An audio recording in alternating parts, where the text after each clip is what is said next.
Good evening. For the third weekend in a row, Yorkshire is bracing itself for more bad weather and the potential risk of further flooding. Yes, there's a yellow weather warning in place for parts of Yorkshire tonight. Ian White is in Hebden Bridge, where there are a lot of anxious people. Ian, it looks suitably wet and miserable where you are tonight.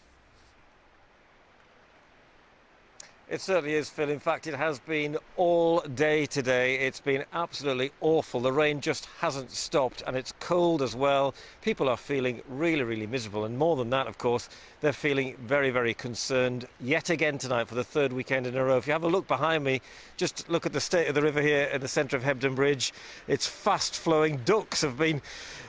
Well, they've been pushed along the river at tremendous speed. It was bizarre. I've never seen anything like it before. They were just sat there on the top of the water and then suddenly whisked away. So that shows you just how dangerous the water is. And of course, people are very, very worried. And in fact, that's prompted a visit today by one of the candidates in the Labour leadership contest. She's hoping to be the new Labour leader. Today, MP Lisa Nandy was in Sowerby Bridge to see for herself what flooding has done to the Calder Valley. She met with local councillors who'd been flooded themselves and told them more should be done to help victims here.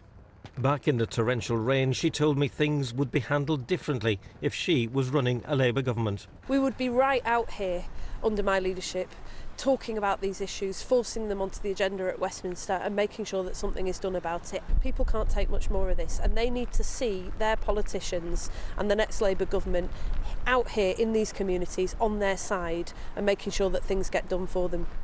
All day across the Calder Valley, the weather has been getting worse.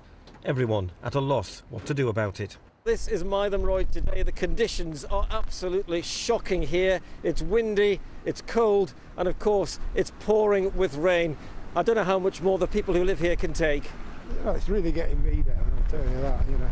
Is it really? Yeah. It's just the same all the time, you know. Makes me feel quite scared, actually. I'm hoping that nothing happens this weekend because I live just by the station, so sometimes feel as if I'm in the firing line. There's a real fear, a real sense of fear. Oh, we're terrified, this area. There's such an air of depression and anxiety around here. This has happened too often, and you know, there's real fear for the future. The floods have been a financial burden for Calderdale Council, who've had a major recovery operation to get underway. Unusually for a council, we have had lots of thanks, actually, and our council officers in terms of flood hubs, in terms of drains, in terms of making sure people are as safe as they possibly can be. Problems are sorted out. Nonetheless, we could do more, and we could do more with certainty about budgeting. We're having to bid for bits and pieces. We would like to see that money up front for vulnerable areas like Calderdale that keep getting battered time and time again. Serious discussion, grown-up discussion with government is what's needed.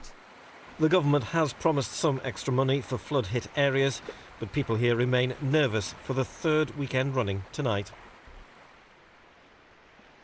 Well, I'm going to make no apology for the way I look tonight because it's so cold and it's so wet, as we've been hearing there. But I want you to meet two very important people, Andrew and Caroline, who are flood wardens in Hebden Bridge. Andrew, first of all, I must ask you, just what is the situation tonight as we know it? Well, the situation is that we were expecting between 30 and 50 millimetres of rain.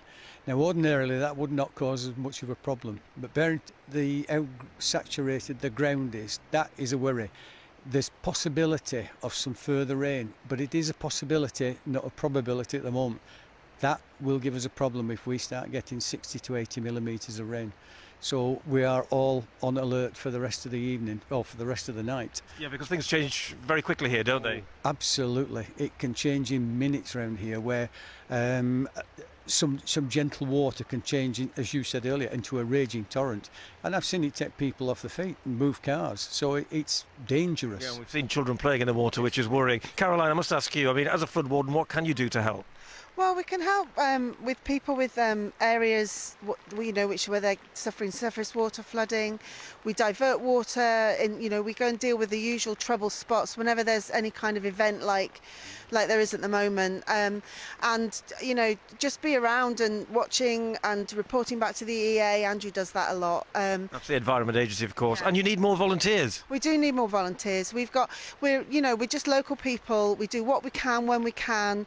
We're not paid, and we don't have to commit a lot of time either. And you know, some of us are all over the town, others, you know, just focused on their own immediate local area. I very rarely leave Market Street because that's where I live and that's the bit I know the best. So I usually stay there, whereas others around the town all over. And it's really what you can do. Anything, please help. Well, I know that people will be reassured to see you and to know that you're there to help in an emergency. That's the latest from Hebden Bridge. Just look at that river again as we hand back to the studio. Worrying. Thank you very much, Ian. Well, staying with floods and